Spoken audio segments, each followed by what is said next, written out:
接下来方程老师要介绍的两个非常重要的原理，一个是加法原理，一个是乘法原理。好，那什么时候用加法原理呢？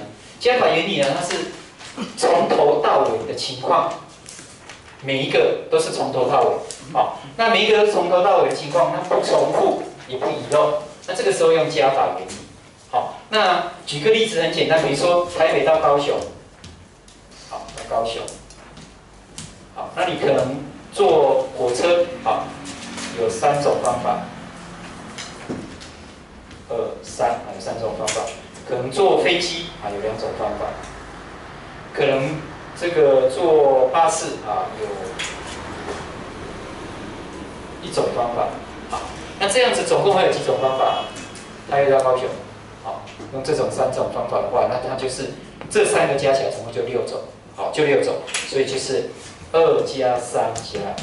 好，那如果反过来讲，台北到高雄，它是分成步骤，好，分步骤完成的。那这个要用乘法原理，什么意思呢？就是说我台北到高雄啊，不是一次直接到高雄，而是先到台中，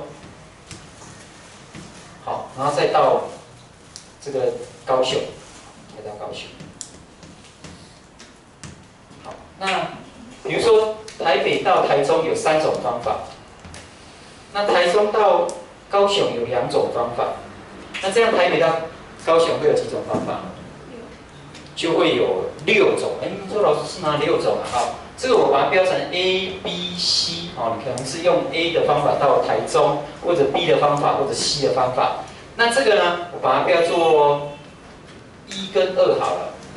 那你台北要到高雄的话，可能你是走 A， 一开始先走 A， 那再走1，也可能先走 A 再走2，所以这样就走 A 的话就会有2种方法。同样，如果先走 B， 也可以，台中到高雄也可以走1，也可以走2，那它也是2种方法。同样 C， 你为了走 C， 也是后面这边也是可以1，也可以2，也是2种方法。所以总共几种呢？就是加起来总共就6种。那其实就是每一种方法后面都有这么多，就是这里有2种。那这里看有几个？每一个都2个，有3个2再相加，那3个2相加就是3乘以2，所以这里有多少就乘以这个多少。好，它有多少个这边再相加。好，这里如果是2，那就有3个2相，这边有3个，这边有2个，每一个都有2个，然后加起来就有3个2相加，3个2相加就是3乘以2，所以就是这2个乘起来。所以这种分步骤完成的，我们就把它利用乘法原理。好，那当然你也可以。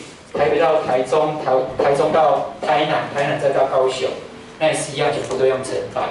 哦，那这个我就不再细讲了。我们来直接看题目。好，第一个，他说甲地到乙地路的方法有4种，水路方法有3种。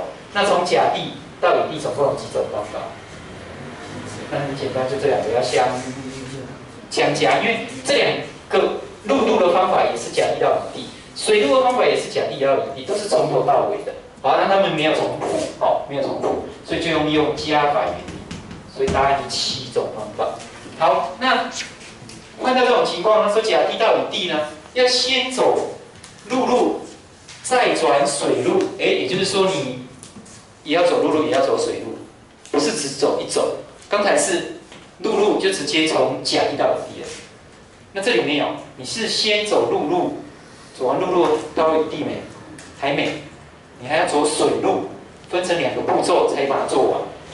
好，所以这2个，现在陆路有4种方法，水路有3种方法，跟刚才一样的。问你说甲地到乙地总共有几种方法？好，那所以它显然是这个先走陆路的方法。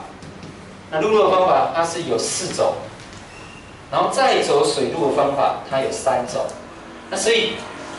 依照刚才的想法，你可以说 A、B、C 注这1、2、3。那 A 的话有3种 ，B 也3种 ，C 也3种，注也3种。那有几个3相加呢？就看你这里有几个，这里有4个，那就有4个3相加，4个3相加就是4乘以3。